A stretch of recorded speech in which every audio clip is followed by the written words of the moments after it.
नमस्कार, एग्रीमीटर में आप सभी का स्वागत है। मैं हूं विपुल सिंह और आज के एग्रीमीटर में हम खास तौर से बातचीत करने वाले हैं मक्का को लेकर के। पिछली बार भी हमने जब कार्यक्रम किया था तो आप लोगों की बहुत सारी टिप्पणियां, बहुत सारे उत्साहवर्धक कमेंट आए, तो हमको लगा कि इस विषय पर और ज़्यादा डिटेल में बातचीत करने की आवश्यकता है। और इस डिटेल में बातचीत करने के लिए हमारे साथ जुड़ रहे हैं एग्रोकॉप इंटरनेशनल के हेड रिसर्च इंद्रजीत पॉल जी। इंद्रजीत सर, बहुत बहुत धन्यवाद आज का हमारा निमंत्रण स्वीकार करने के लिए। और काफ़ी लोगों को आपकी जो एनालिसिस है बहुत पसंद आ रही है सर, तो थैंक यू हमारे साथ इस कार्यक्रम का हिस्सा बनने के लिए।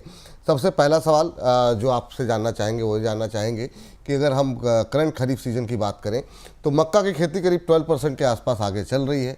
अभी के लिहाज से क्या आपको लग रहा है किस तरह की बुआई रह सकती है ओवरऑल, और 2025-26 में मक्का के प्रोडक्शन को लेकर के आपका क्या अनुमान है, क्या आपकी एक्सपेक्टेशन है?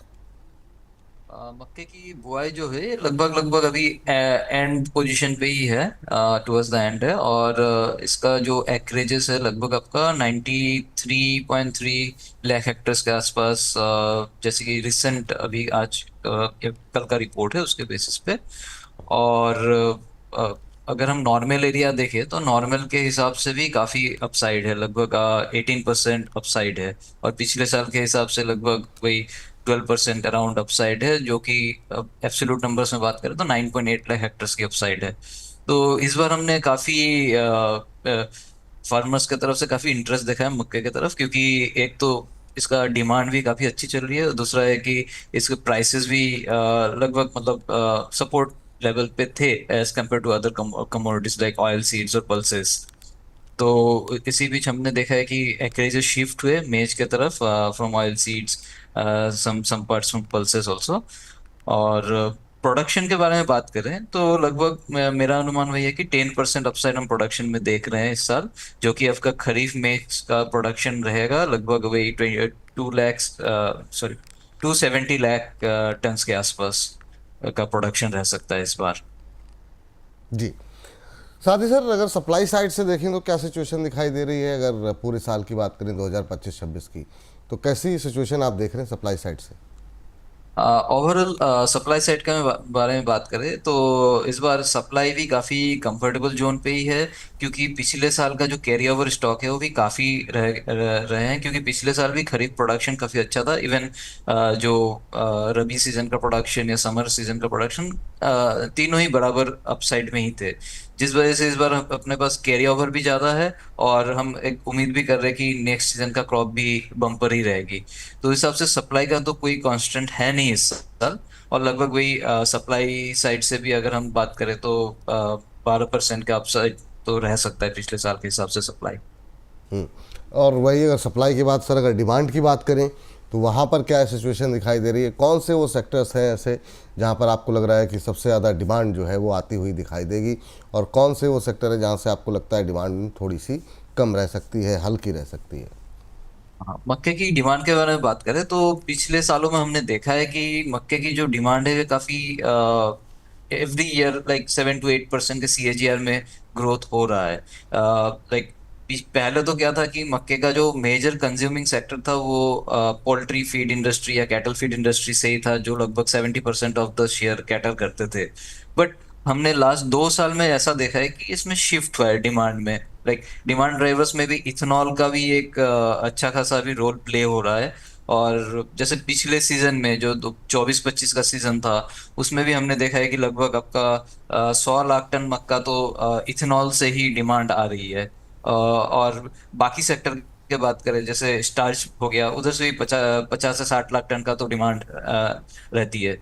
तो ये आने वाले साल में भी जैसे 25-26 का भी जो एस्टिमेट है, डिमांड साइड से भी लगभग 8% की ग्रोथ हम देख रहे हैं। ड्रिवन मेजर जो ड्राइवर रहेगा वो आपका इथेनॉल साइड से ही रहेगा, क्योंकि हमें E20 ब्लेंडिंग का भी टारगेट पूरा करना है। और बाकी सेक्टर्स जैसे पोल्ट्री फीड है वो भी काफी सस्टेनेबल डिमांड है।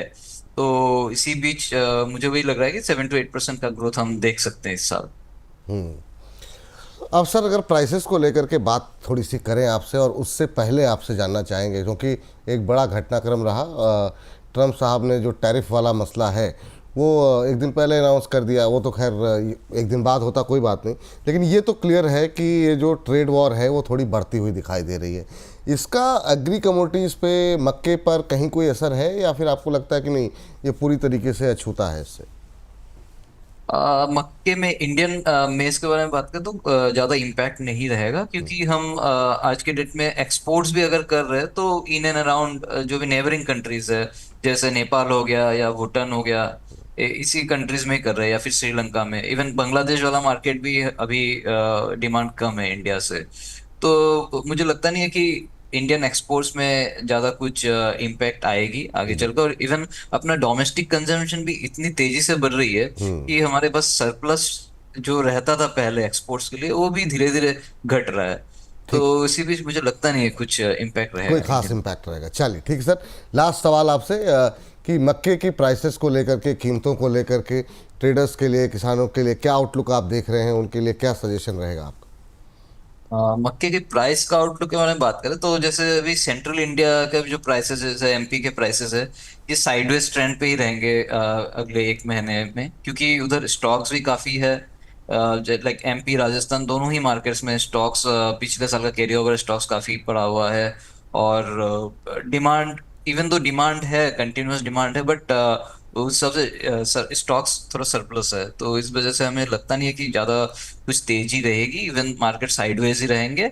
और आने वाले टाइम में जैसे जैसे ही न्यू क्रॉप का हार्वेस्ट शुरू हो जाती है अक्टूबर ऑनवर्ड्स, प्राइसेस पे थोड़ा और ड्रॉप हम देख सकते हैं, जो कि इनिशियल लेवल में देख रहा हूँ लाइक 2000 के लेवल तक तो एक एक बार आना चाहिए। और क्वालिटी वाइज ये 2000 के नीचे भी जाएगा। जो भी थोड़ा इंफीरियर क्वालिटी है वो तो 2000 के नीचे भी बिक सकता है, बट जो प्रीमियम क्वालिटी है वो 2000 तक आ सकती है। और अगर दूसरे मार्केट्स में बारे में बात करें, जैसे ईस्टर्न मार्केट हो गया, बिहार और वेस्ट बंगाल, तो उधर के मार्केट्स में भी थोड़ा सा फर्मनेस देखने को मिलेगा प्राइसेस पे, जो कि 70-80 रुपए पर क्विंटल के बेसिस में ये अपसाइड हो सकता है अगले एक महीने तक। जो कि जो गुलाब बाग का प्राइसेस अभी करीब 2375 से 2400 के रेंज पे है, वो एक बार 2470 के रेंज तक आ सकती है अपसाइड पे। उसके बाद फिर न्यू क्रॉप का प्रेशर तो रहेगा, तो उधर भी थोड़ा हमें रिफ्लेक्शन दिखाई देगा, प्राइसेस करेक्ट हो सकती है उधर भी। इवन साउदर्न मार्केट में भी थोड़ा सा फर्मनेस रहेगा नेक्स्ट 1 मंथ पे, जो कि प्राइसेस हम कोई up to 80 rupees per quintal upside देख रहे हैं साउदर्न मार्केट्स में भी। बट जैसे ही कर्नाटका में भी हार्वेस्ट शुरू हो जाएगी अक्टूबर मिड ऑनवर्ड्स, महाराष्ट्र में भी शुरू हो जाएगी, तो उसके बाद हम थोड़ा सा प्राइसेस पे करेक्शन देख सकते हैं आगे चल के। हाँ, बहुत बहुत शुक्रिया सर, बहुत बहुत धन्यवाद आपका इस महत्वपूर्ण चर्चा में जुड़ने के लिए और मक्के को लेकर के इतनी डिटेल में बातचीत करने के लिए। कोई डिस्क्लोजर आपकी तरफ से तो नहीं रहेगा, लेकिन बहुत बहुत धन्यवाद आपका आज के विशेष चर्चा में हिस्सा बनने के लिए।